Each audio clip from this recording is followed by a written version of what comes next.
বলা হয় এমন কিছু ফুল আছে যাদের রং সূর্যের আলো আটকে রাখে, আর সেই আলো ধীরে ধীরে পরিণত হয় সোনার থেকেও দামি কিছুতে। এক লালচে আলো যার নাম জাফরান। আমি তুহিন, আজ আমরা তোমাকে নিয়ে যাব সেই ফুলের রাজ্যে, যেখানে তিনটি সূক্ষ্ম তন্ত্র থেকে জন্ম নেয় লাল সোনা, যার গন্ধে রং আর ইতিহাসে মিশে আছে প্রাচীন পারস্যের রক্ত, ঘাম আর রোমাঞ্চ। জাফরান আসলে কোনো গাছ নয়, এটি একটি বিশেষ ফুল যেটি ফোটে শরৎকালে। এই ফুলের ভেতরে থাকে তিনটি সূক্ষ্ম লালচে তন্তু, যেগুলো শুকিয়ে তৈরি হয় পৃথিবীর সবচেয়ে দামি মশলা জাফরান। ভাবা যায় 1 কিলো জাফরান তৈরি করতে লাগে প্রায় 2 লাখ ফুল। প্রতিটি ফুলে থাকে মাত্র তিনটি তত্ত্ব, হাতে আলাদা করা হয় ভোরের আলো ফোটার আগেই। সূর্যের আলো পড়লে ফুল মরে যায়, তাই সময়টাও হাতে হয় খুবই নিখুঁত। এই যেন ফুলের সঙ্গে প্রতিদিনের এক নীরব যুদ্ধ। এই তিনটি তন্তু শুকিয়ে যখন লালচে সোনালী হয়ে ওঠে, তখনই শুরু হয় জাফরানের জাদু।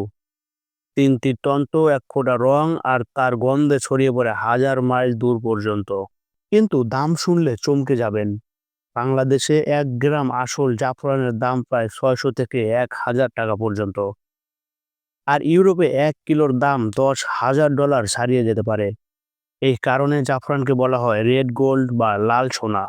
অল্প পরিমাণ জাফরান দুধে বা বিরিয়ানিতে মেশালে দুধে ছড়িয়ে পড়ে সোনালী রং আর গন্ধে আসে রাজকীয়তা। যেখানেই যায় সেখানেই যেন রাজা রানীর ছোঁয়া রেখে যায় এই মশলা। প্রাচীন পারস্য রাজারা যুদ্ধের আগে জাফরান খেত শক্তি বাড়ানোর জন্য।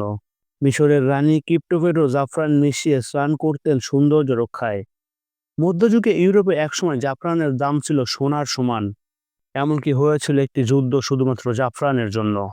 তবে আজকের পৃথিবীতে জাফরান কেবল রং বা গন্ধ নয়, এটি মন ভালো রাখার একটি প্রাকৃতিক ঔষধ।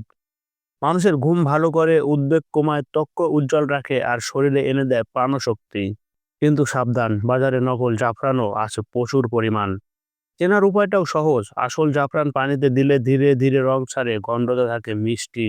নকলটা সঙ্গে সঙ্গে লাল হয়ে যায়, গন্ধে কেমিক্যালের ছোঁয়া। তাই কিনতে গেলে চোখ খুলে রাখুন, কারণ এখানে প্রতারণা সোনার দামে হয়। আজ পৃথিবীর প্রায় 90% জাফরানের উৎপাদন হয় ইরানে। তবে কাশ্মীরের জাফরানের গন্ধ আর রং অনন্য।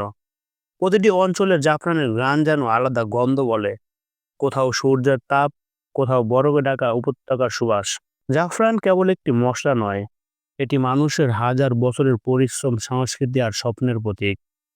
একটি ফুলের ভেতরে লুকিয়ে আছে মানব সভ্যতার রং, ঘ্রাণ আর ইতিহাসের আলো।